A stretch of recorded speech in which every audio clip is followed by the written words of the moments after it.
Hello and welcome to episode 52 from the Self-Publishing Formula. Two writers, one just starting out, the other a bestseller. Join James Blatch and Mark Dawson and their amazing guests as they discuss how you can make a living telling stories. There's never been a better time to be a writer.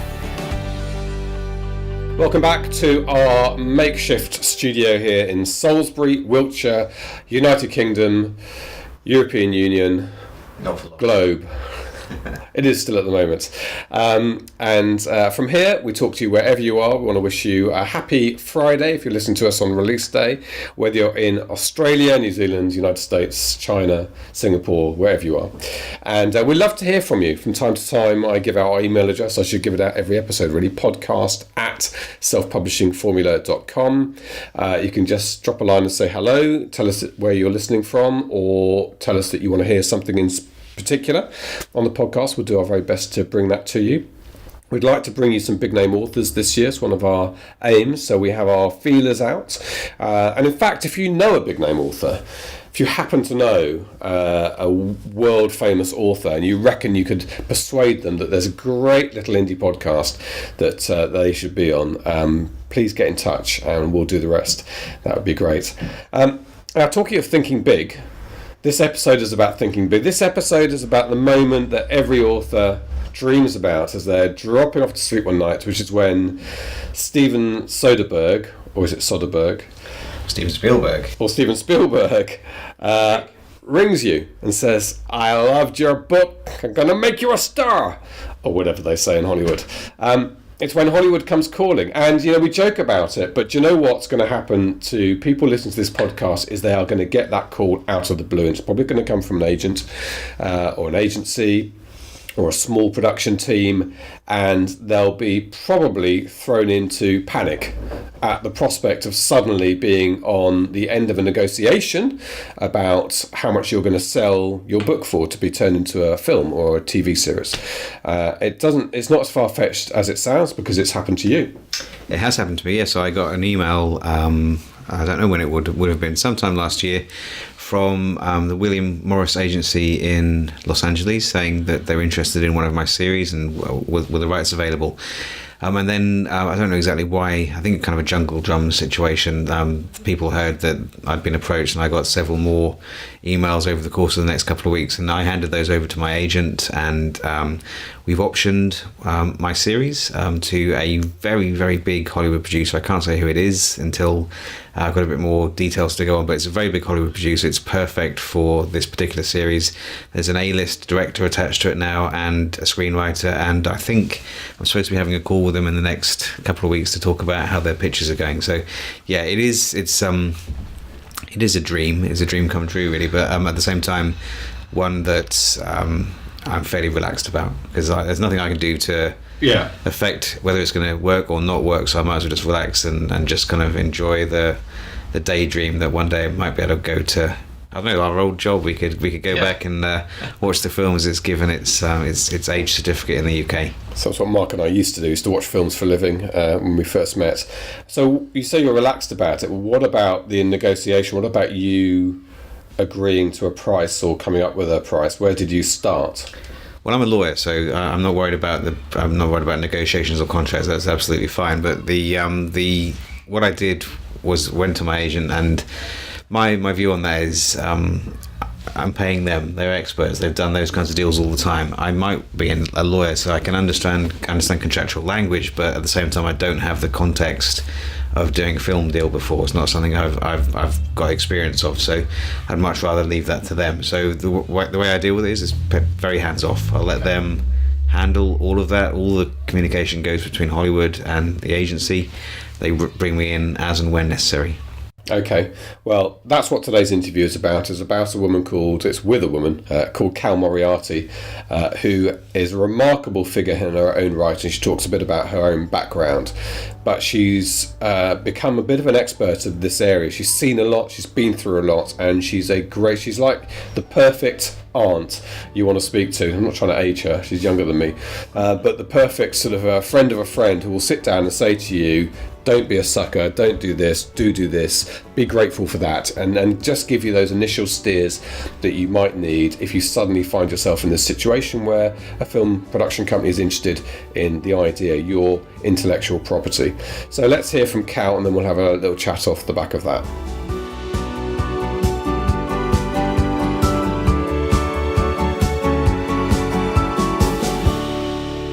Cal Moriarty, former private eye, the youngest ever private eye in the UK, is now a crime thriller writer, crime mystery writer, either of the two, or an action thriller screenwriter. Okay, so you say private eye, so just flesh that out a little bit for me. So you're not talking about a detective, we're talking about somebody I would hire. Yeah, exactly. So if you wanted to, I guess, find out things about somebody who didn't want things found out about them, you would hire a private eye, and they would do their very best to find out whatever it is you wanted to find out. And obviously this is the stuff of lots of books and TV series and so on, but actually not many of us come into contact with people who've done it or having done it. So far I haven't needed to hire one. I mean, I'm not ruling it out, Cal, for the future, but at the moment I haven't needed to. So what I mean, this day and age, we live in an information age now. It must be a bit easier perhaps than it was in Philip Marlowe's time. Yeah, it is, but it's also actually a lot easier for people to hide things because, say, online you could use 100 different aliases if you want to.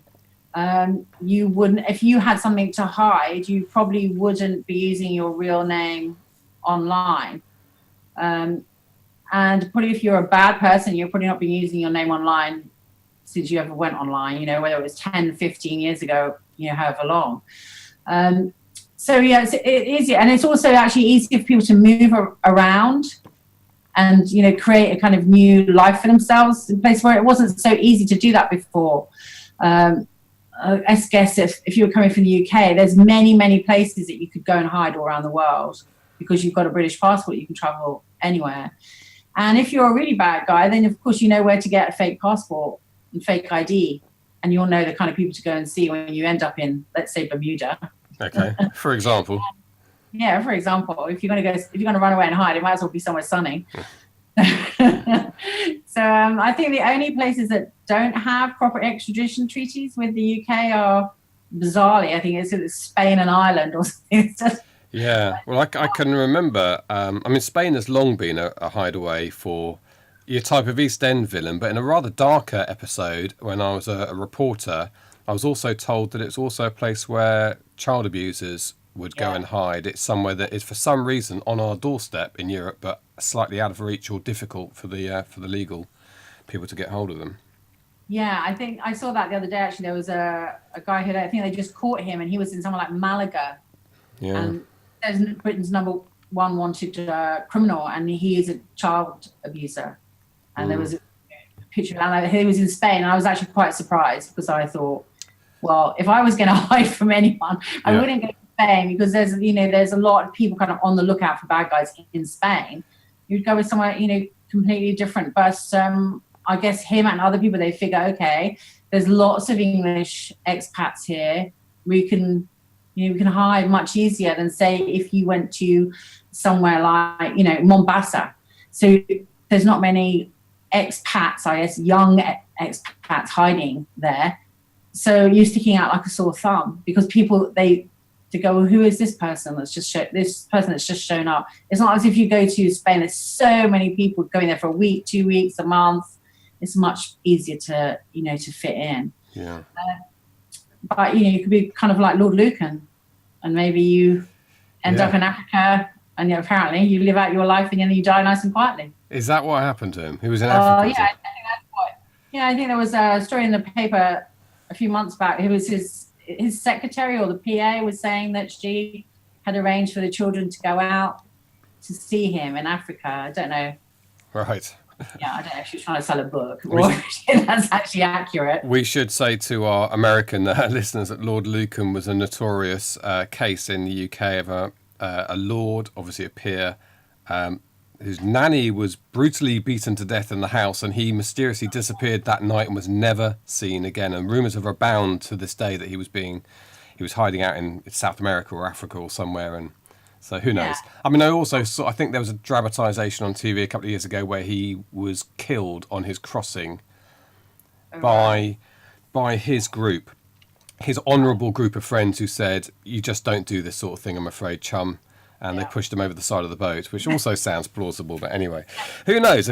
But the stuff of books and films and TV series and so on, which is where we're going to come on to your story, Sir Cal. So you had an extraordinary start in life, and I don't really know how that begins. I don't know whether you go to the careers advice and say, I want to be a private eye at school, but there's obviously some spark in you that is not conventional in that sense, if you don't mind me saying. Unconventional. And storytelling and stories and films has been your background really from there until now. So tell me how that transition happened from sort of private eye to Hollywood. From private eye to Hollywood, well, you can start back a bit earlier than that. So when I was at school, I was selected by the head of English to be part of this course. They picked like 3 or 4 of the kids out of the school to be taught for a week by people from the Royal Court Theatre, which was in London. It was pretty near where the school was. And so I got, at the same time as I wanted to be a private eye, she wanted to be a policewoman as well. And we had a policeman come into the school, and I said to him, well, I want to be a private eye. And he just basically burst out laughing. And I just basically thought, I'll show you. So at the same time as I've got these like bonkers private eye fantasies, I want to be also a writer. I mean, you couldn't pick 2 more odd jobs that someone is probably never likely to attain in their whole life. So at the same time, I'm trying to achieve both of these things at once. And fast forward, I was working I left school at 16. Which is quite unusual now, but wasn't unusual back then. And I went to work at the Society of Genealogists in London, tracing family trees. So, and I had 2 jobs in that place. So one half of the time I was on it's called the International Genealogical Index. And it's basically the Mormon database of anyone who's ever died. The Mormon Church will make you a Mormon after your death. Huh. Yeah, so they would go around to all the churchyards, the graveyards in essentially all the world, wherever there are Mormon people living, they will go to the local graveyard and write down, Rebecca Booth, born 1783, died, 1813 or whatever, and write you down. And I think in doing that, writing you down on that register, you somehow become Mormon, or they have a service or something. I'm sure that's what it is. And it's actually a great resource for genealogists, but you do have to remember that these people are lay people. They're not used to inscribing, stuff off grave sites. So you do get errors. So everything has to be taken with a pinch of salt. So if you're looking for your relative who was named Booth and they were, born such and such, you think you have to be really careful about taking that information and kind of running with it. You have to have other means of double checking it. But we used to have clients from all over the world who were who couldn't access this database. So I was kind of in charge of that at the Society of Genealogists. So I saw this job. Private Eyes wanted it. It was actually in the Evening Standard. And back in the day, I phoned up and I said, "You don't take girls, do you?" Not the best idea if you're trying to go for a job. And, it was very, Britain was even more sexist than it is now. And he said, "Oh, no, we do. Please come for an interview." Because once I told him that I was used to tracing dead people, he probably figured I could trace living people as well. So I went there, and it was very, very interesting. There were lots of businesses hired them. You wouldn't even think of that. But lots of businesses that are getting stolen from. They think people are embezzling money from them. They want interested in information about their rivals, whether it's the individuals running the business or, who the shareholders are. All of this kind of information that is just invaluable if you're running a business and you want to know about your rivals. So, that was it. So I stayed there, and then I can't remember how it went, but I knew I really wanted to be in the film business, and I knew that the only place to be in the film business, because England was in a recession then, was to move to LA. And that's what I did. I packed my typewriter and off I went. You just up sticks and went to LA, as you do. Yeah, I mean, I didn't even know where LA was. I had to look it up on the map. And then I found it was by the sea. I was, great, this is going to be amazing. And what happens when you hit the ground in LA? I mean, let's face it, a lot of people have, I guess, over the years, landed at LAX or arrived at the train station with plans of a grand career. And some of them, most of them are actors, aren't they? Yeah. And they end up as dancers or whatever, and a few make it to Hollywood. So where did you start? So I started off in a B&B, and in America, when they say a B&B, it's actually quite posh. So you're staying in someone's house. It's a bit like Airbnb is now. So you will often stay in a house with a host. They have like one spare room they rent out. And actually, it was a really nice elderly couple. They were both artists, beautiful artwork. And obviously, to make ends meet, they were renting out one of their rooms. And I thought, oh, actually, this is really good. I had actually got an interview with Charlie Sheen, Martin Sheen, and Emilio Estevez, and because I was doing like a little bit of side journalism as well, and I had got this great interview lined up. And essentially, as I was flying over from London to LA, the interview got cancelled because Young Guns 2 of all films was running behind schedule, and Emilio Estevez wasn't going to be able to make it. So the interview was about the three of them. So I had, that's what I'd got the gig on the back of, the three of them. So Emilio was, he was the reason it fell through. So I was kind of hanging around in LA and just trying to get this interview back on. And I could see it was going to take ages because there was obviously something else going on, which at the time I didn't know. And that was obviously Charlie Sheen had his own problems. And it probably was nothing to do with Young Guns running behind that picture was cast. Much more to do with Charlie Sheen. So now that we see that, he's got problems. So I thought, okay, I can probably make this work, but I can't spend $100 a night in a B&B for a month. So I just got the local paper, and I found a flat share in a place called Marina Del Rey with this really nice couple of girls. One was a cinematographer, one was a producer in the film business. And that was it. And I just decided to stay. And I stayed. I was working, found a job. I was working, probably shouldn't have been, but I was. And it was a great job in a luxury yacht charter company. And in the evenings and the weekends, I would go and work at the American Film Institute with the students there, just working on the films with them and helping them. And one of the first films I worked on was Secretary, which back then was a 30-minute short with Jennifer Jason Leigh in the lead. And that was great. And, to work with people like that, and Steve Shainberg, who at the time was her partner, he obviously directed Secretary and has directed a few other films as well. But, to work with people like that was absolutely amazing. She was well known then, but, no one had heard of him. And he was one at AFI, and a few other directors and people that were coming up. It was just such a fantastic opportunity. And I couldn't have really got that experience in London because I can't imagine that they let the film schools open to outsiders to come in and help the students, on the film sets. But there they do, because they've got so many film sets and they need so many people to help them, that the opportunities were, very wide and open, and I was ready to grab them. So I was learning also at the same time, I was learning script supervision, which is, you work alongside the director and you're keeping your eye on everything. You've got to keep your eye on the ball about what's going where, who's wearing what, who said what, where were they sat when they said it. And I really thought, okay, if you want to learn about the film business, this is really the place to learn. So I was just like a sponge, just mopping it all up. Yeah, and you had your writer instincts right from the beginnings. You said you wanted to be one of your ambitions was to be a writer. So I guess you were also drawn to the script in that way. And when you sat there working out what side somebody's parting was, whatever, for the next shot, were you also thinking about the narrative and the story? Was that rubbing off on you?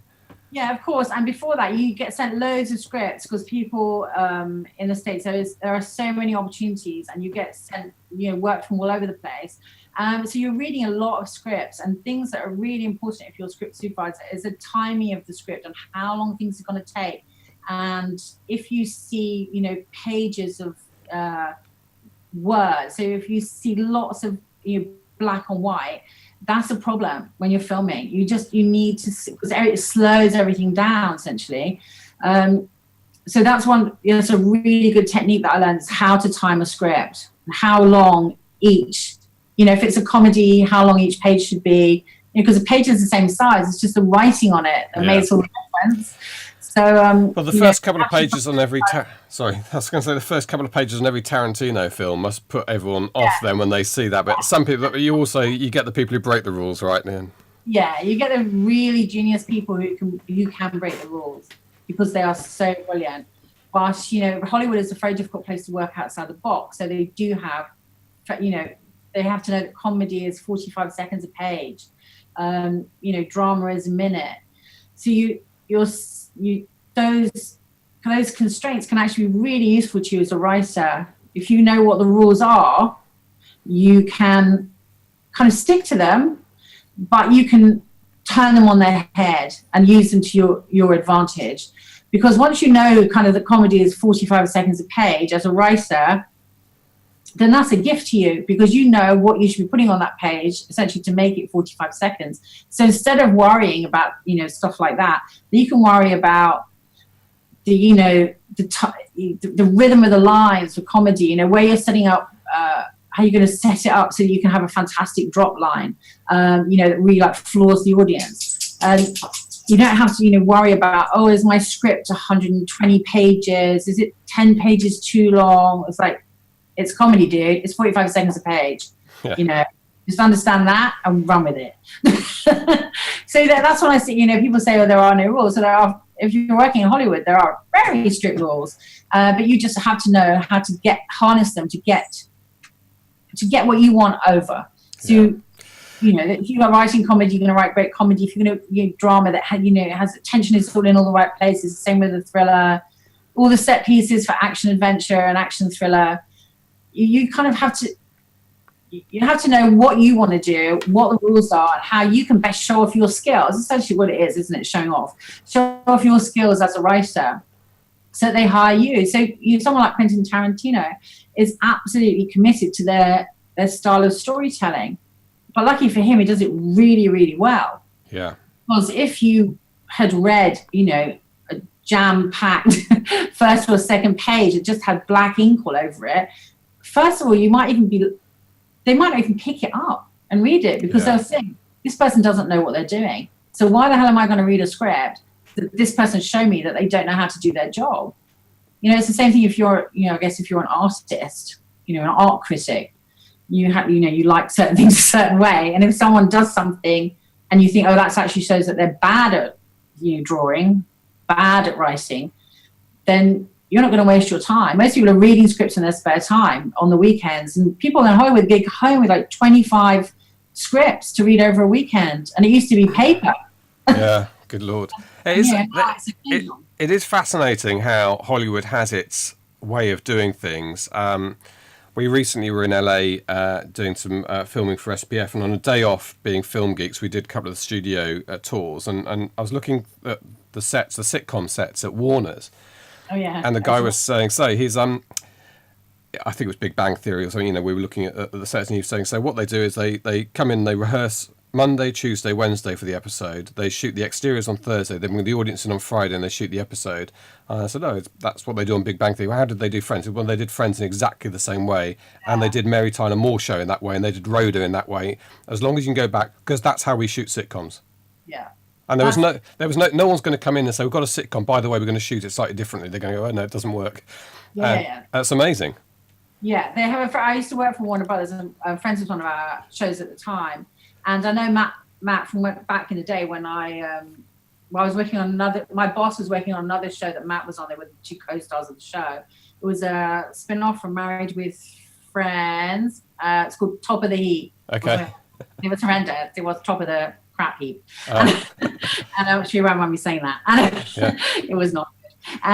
So yeah, it's essentially a business, and obviously it's an entertainment business, but it is a factory, and everything has to work and look, be the same when you are distributing it. So there's no point you having a 45-minute comedy that's somehow supposed to be in the sitcom slot, because the sitcom slot is 30 minutes, 22 pages, whoever you're with, but 20 minutes.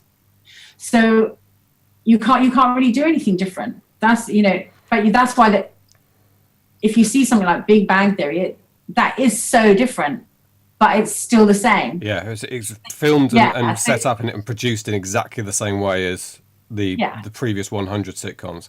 Yeah. That's really interesting. And you've got a foot in both camps in terms of writing, because you're a novelist, and we'll come on to that in a moment. But I'm interested because we do have, in fact, Mark is in this position at the moment where film companies come to novelists, students of SPF, and say, we love your film, we want to talk about optioning it. And people don't know where to start in that conversation. One of the things might be, as a writer, that you will think right from the beginning, can I write the film script? But there's, as you're explaining here, quite a significant difference between the writing styles. Yeah, they are completely different. So novels allow you, in a way, to be exceptionally self-indulgent with your words. So you can put down, let's just say 85,000 words to tell us a story of a novel, or one character story within a novel. But in a film script, if you've got 20,000 words, that's probably 3,000 or 4,000 too many. Of the whole film. Yeah, so you have to really condense everything down. You have to boil it down to its absolute necessity. And also what you have to do is that, most of the audience understand this, a film isn't a novel or a book, say, if you've written a nonfiction, a book that gets picked up. They're buying it for the story, and most likely because it's been a massive success.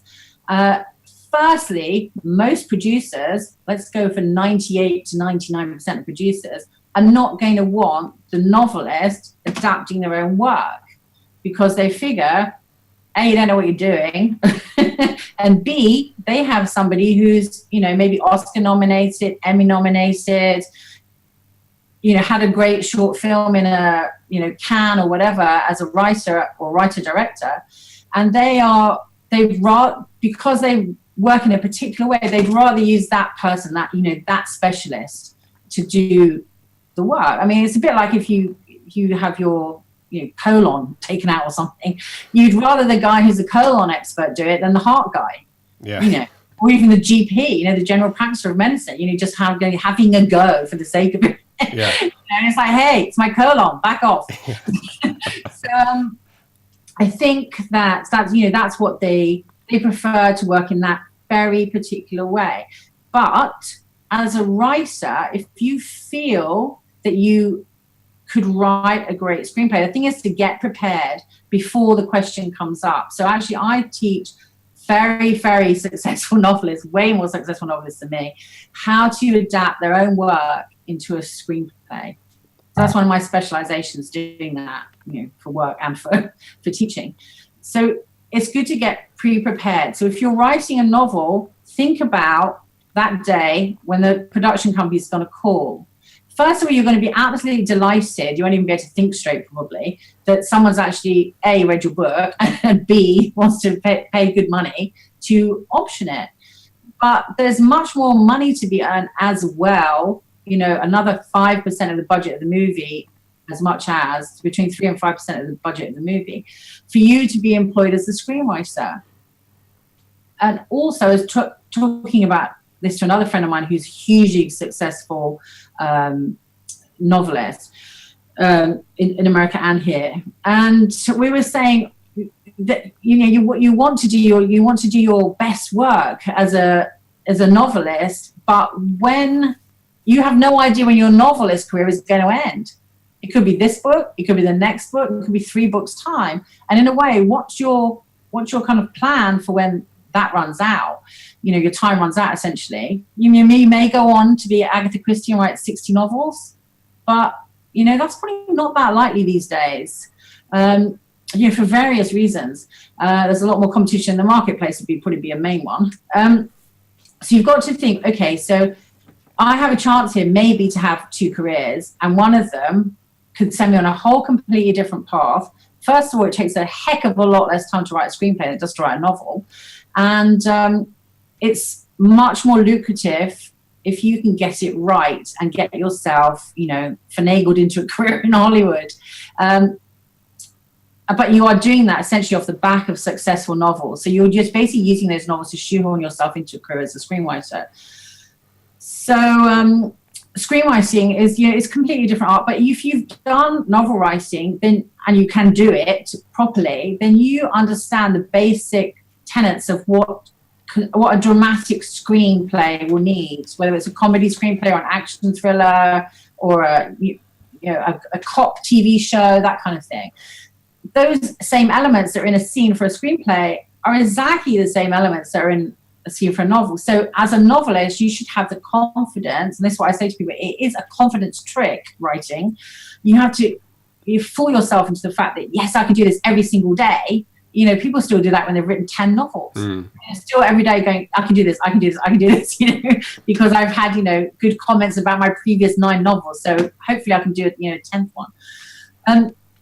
And then once you get that, once you understand that, then if you can understand how a screenplay works, adaptation works, then you can hopefully get that other 5% essentially out of the production company. And then if that film is a success, or even the screenplay goes and it goes off, it gets optioned, it gets greenlit, then you're much more likely to get hired again. Maybe as a screenwriter, it's a standalone screenwriter for a project that's not yours, but somebody else's that they're looking for a screenwriter for. But unless you've got that novel to start that conversation off with, the first novel or second novel you've written, or even if it's the 10th novel you've written, then you use that to get your screenwriter career going. But if you wait until the production company phones you, it's much trickier, because then you're already behind the curve. But if you've gone on a screenwriting course prior, even if it's a short one, one of the ones I run, you've read maybe 5 screenplay books, you are the biggest, fan of certain, authors who are, brilliant, you've kind of studied their films, even if it's just in your own head, and you understand how film works, then you're already ahead of the curve when these people call. But if you wait, then they'll just try and get rid of you as soon as possible, because most producers don't want the headache of bringing novelists to write the screenplay, because it slows everything down. And I imagine that for some writers, they'll find that process difficult, if not impossible, to condense down and simplify, because some writers find it very difficult to edit and chop their books down when they should be chopped down as a novel, let alone paring it down to 20,000 words, the bare minimum. Killing your babies, classically. Some people find it easy. They can disassociate themselves from it emotionally. Some people can't do that. No, some people can't. It really is that Charles, some people take 10 years slogging on a novel. And if you have to turn around your screenplay in 4 to 6 weeks, the same book, if you've got the same approach that it's taken you forever and you want to get everything right and every single word right, it's going to be really difficult for you to take what you need to do, which is you've got to step back, get out of the room and come back into the room. And then when you come back into the room, you are a screenwriter and you're adapting material. You may have written it, you may have not, but you've got to get that out of your head. You are just looking at an exceptionally forensic way. And which way, it depends if it's for TV or film, is it going to be very cinematic? Can you make this a very cinematic experience for people? Is there going to be not much talking? Because that's what a film is, not much talking, mostly. Even comedy, not much talking compared to works even today.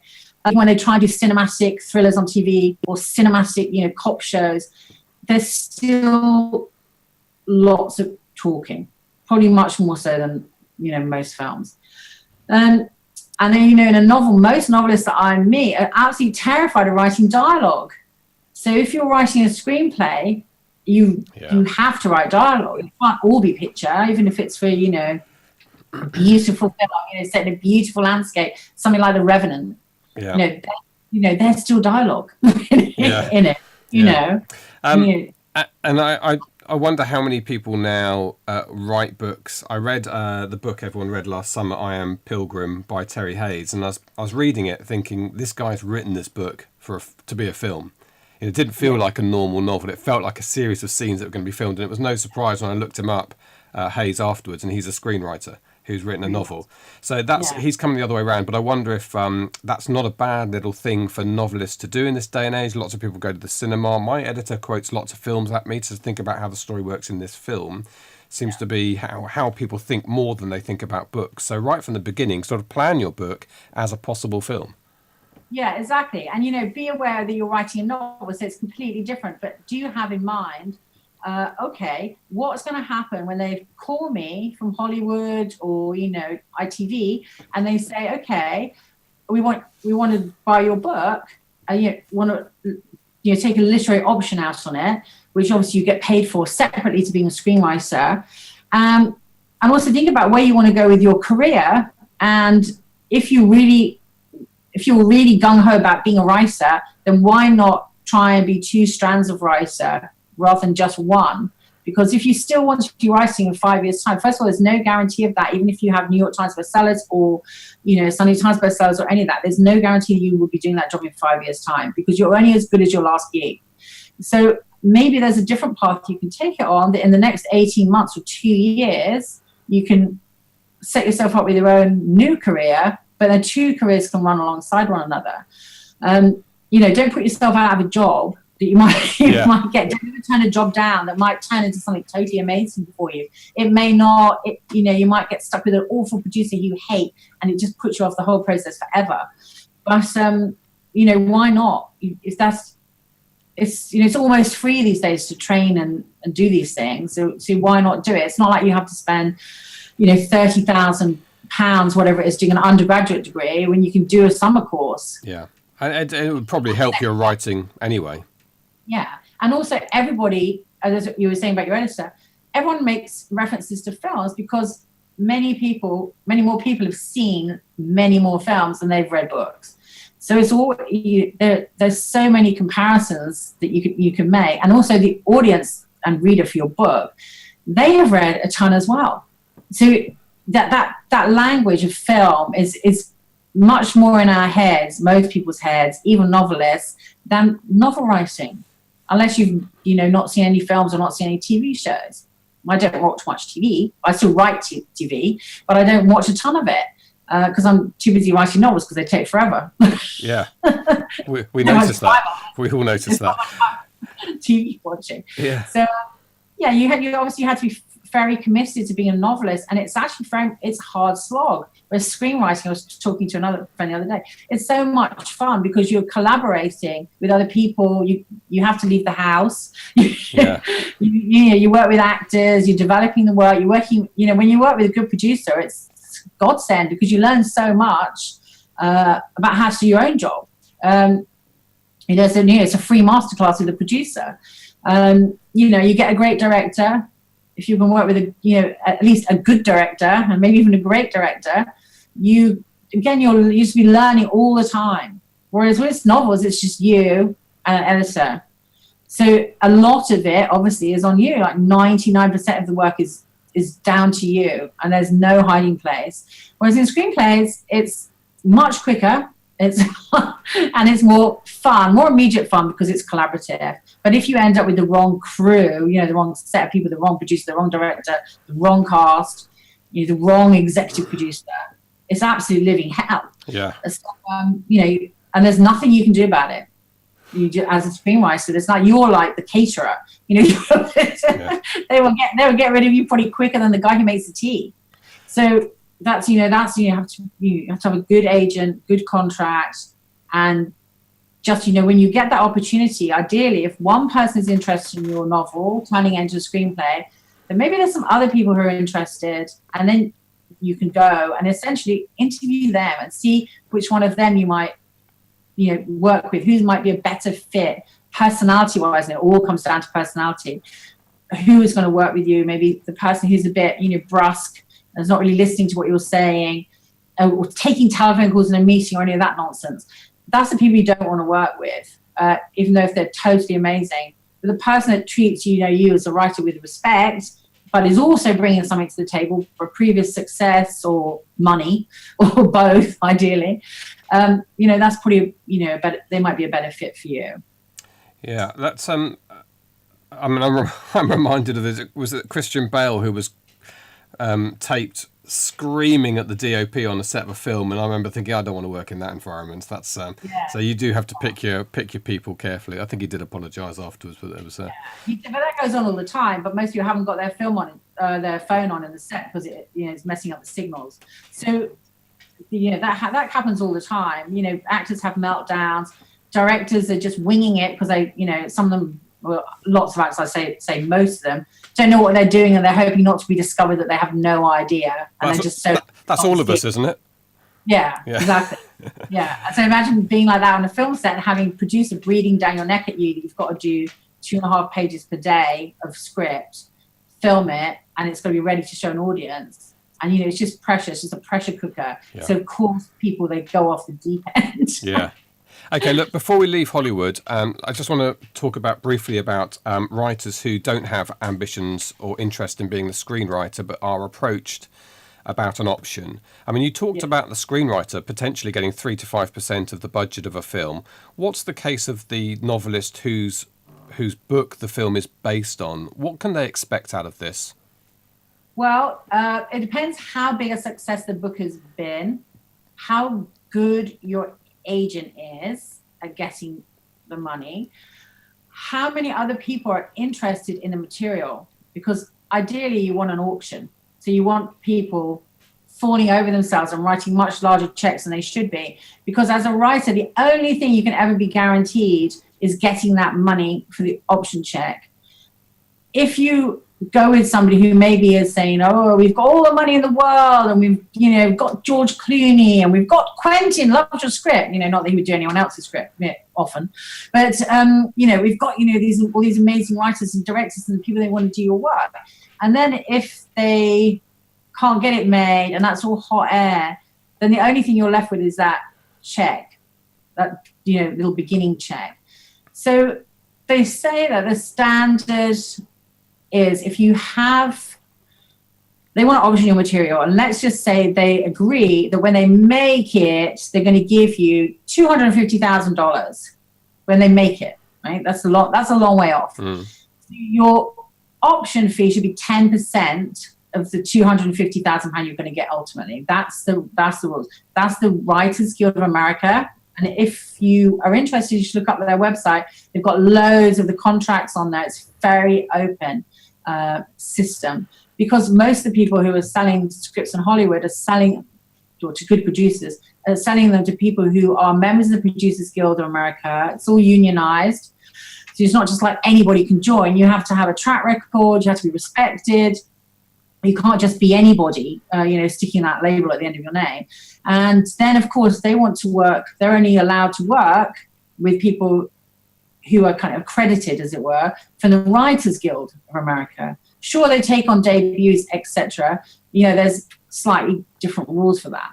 But a lot of the screenplays are getting optioned by people who've got good Hollywood careers and are working with good Hollywood companies.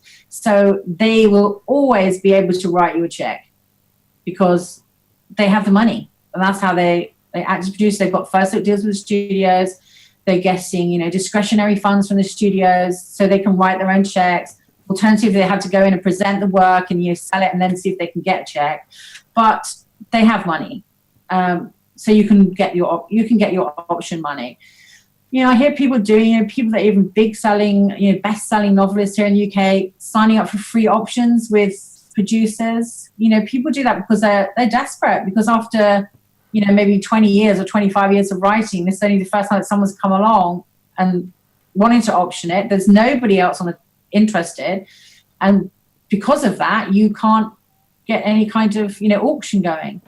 But the then you option for free, but then who is it you're optioning the work to? Because most producers should be able to pay. Always think of it like this. So if a producer can't pay to option your work, even if it's for $1,000 or £1,000 or £1,500, whatever, very small, tiny amount of money, kind of look-see option where they're going to, take it round for 18 months and don't sign an option for longer than that. Because when you realize this person is a joker, basically, you want to get your option back as soon as possible.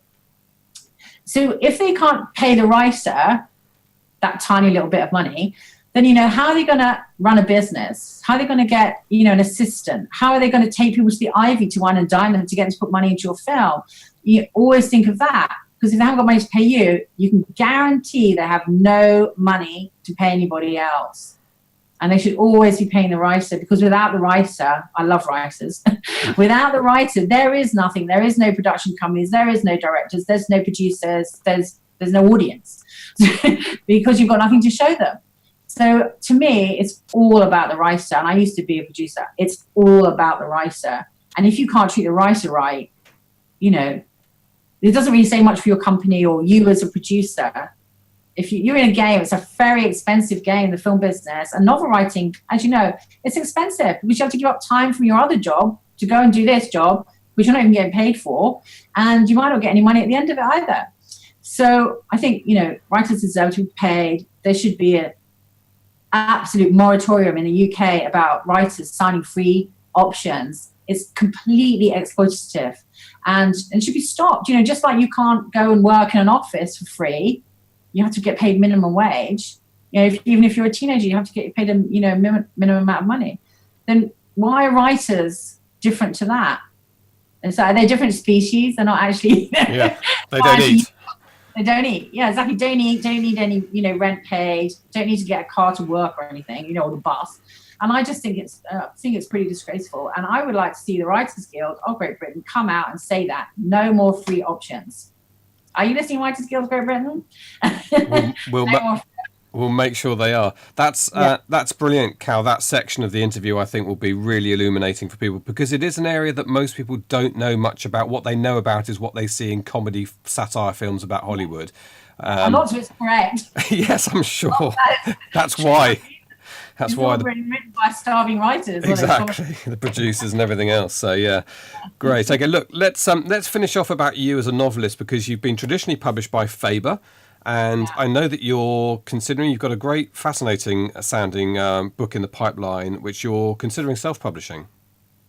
Yeah, so I've got this book called The First Detective, which is about Dickens as a detective with his friend Inspector Field, who was essentially the first or the second, I think maybe, a detective at New Scotland Yard.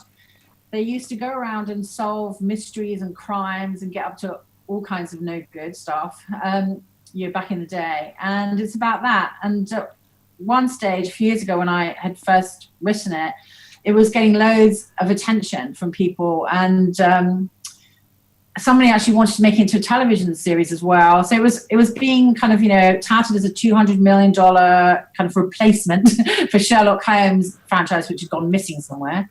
And they still haven't done the third one a bit. So this other producer, a fantastic British producer, wanted to make it into a television series. And she sent it off to a production company. I won't name any names, but it's a massive one. And they just sent this thing back saying, haven't you heard about this? And I hadn't heard about it, neither had she. The BBC were putting on Dickens' show, I can't even remember the name of it, I didn't watch it. I was so upset that it was a tiny bit similar to mine. And it was a TV series, but it got canned. It cost like loads and loads and loads and loads of money to make. And of course, then that puts producers off. Yeah. They see something that someone's part of a whole, they built these sets in a 40,000 square foot warehouse or something. You're talking serious money. And I think there was only about 6 episodes of it last Christmas time, maybe. So just under a year. So it just kind of stalled. And I had already written the novel of it and there's a play of it as well. But lots of things were going like haywire in life. So everything got put back on the back burner. So I'm coming to it again now, and I really want to self-publish it. So much so that even though I know a bit about self-publishing, I've downloaded Mark's course to help I'm going to follow that by the book and, and give it its best shot. I'm going to get a professional cover, use a professional editor. Even though I edit other people's work, I just don't think you should self-edit your work. I mean, that just sounds like lunacy, doesn't it? Probably why a lot of people who aren't mechanics shouldn't fix their own cars. Or surgeons should remove their own colons. So, yeah, exactly. Yeah. Even though it's free. So so that's where that's going, and it's a series. It's setting up a franchise, and then hopefully, if I can make a success of it, I'll go back to the producers who are interested in making it into a big budget movie for $200 million. Thank you. And go back to them and say, look, now it's been a success. Now you can see, that people are interested in it, and I think it's a self-publishing thing that Mark and you were saying. You have to do everything so professionally. It has to be as if Faber have done it, but it's just got your name as publisher on the cover, instead. So, you have to do a cover. You have to get an editor. You have to get a copy editor. You have to employ the street team. All of those things. So important. And hopefully Mark's course is going to flag up a few other things that I've probably forgotten. Well, obviously you couldn't agree more. And it's funny how many people, Mark did a radio interview recently, and when I talk to people, they immediately say, when I talk about an editor, they say, I thought you were self-published. How have you got an editor? Yeah. And I think people have no idea about the professionalism that goes into self-published books. In fact, there are so many smaller publishers these days. I dare say that a fairly big chunk of self-published work is more professionally worked on than some of these small outfits that are turning around things very quickly. Look, we've come to our sort of 45 minutes bit, which is where we try and cap the interviews. It's been really illuminating, Cal. Are you going to be in the Facebook group, or the 101 Facebook group, the Genius groups? I think I may have signed up. I haven't been online probably for a couple of weeks, but if I haven't signed up, I will. Well, it's I think it'd be great to know you're there. First of all, because we'll follow your journey and check out the book when it comes out. But also, people may poke the odd question at you saying, I've just had a call from Mr. Tarantino. What do I do next? Yeah, please do. But I like to spend my life stopping writers getting ripped off. Yeah.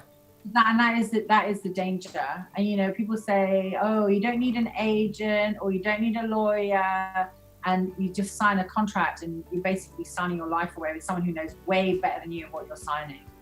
If you get that call, and I'm on the 101 book, 101 page, yes, just ask me and I'll tell you what to say to them politely. The film industry's exploitative and full of sharks. Who knew? Yeah, who knew? Answer that. And the one that's calling you may be the same.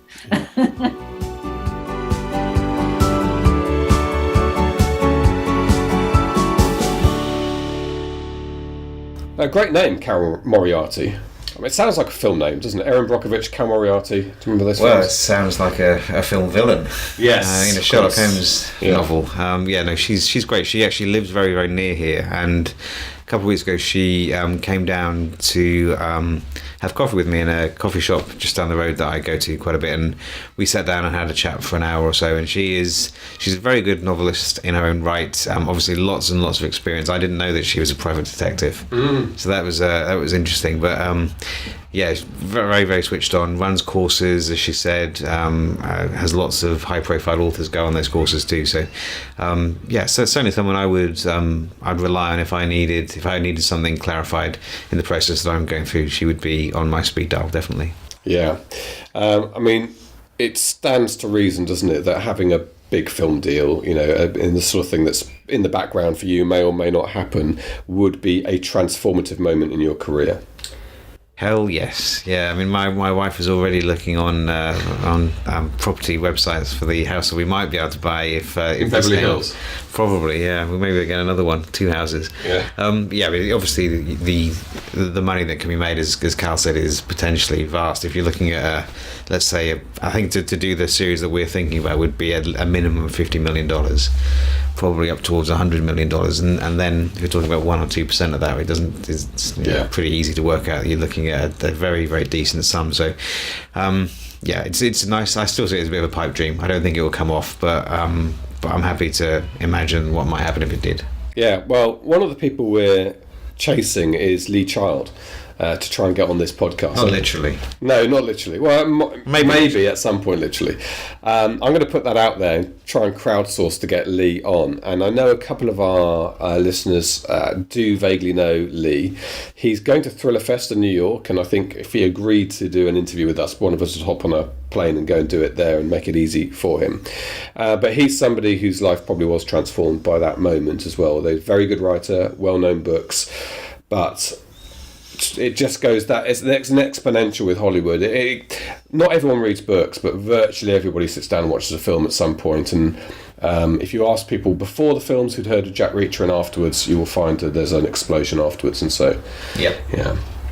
And the same for Hunger Games and so on. So so let's all hope for that moment when Hollywood comes calling. I mean, I just think that there's for me, if I want to go to cinema, I'd be looking for maybe a 1960s Cold War thriller. That's what I personally think would be a great film to make, maybe with the Vulcan jet in it and a slightly flawed but young, quite good looking hero. So if anybody would like to make that film, podcast at selfpublishingformula.com. What do you think chances are?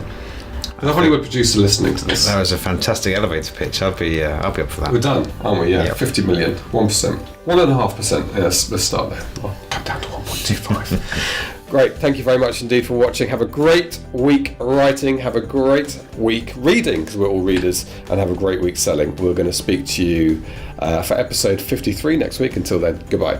You've been listening to the Self-Publishing Formula podcast.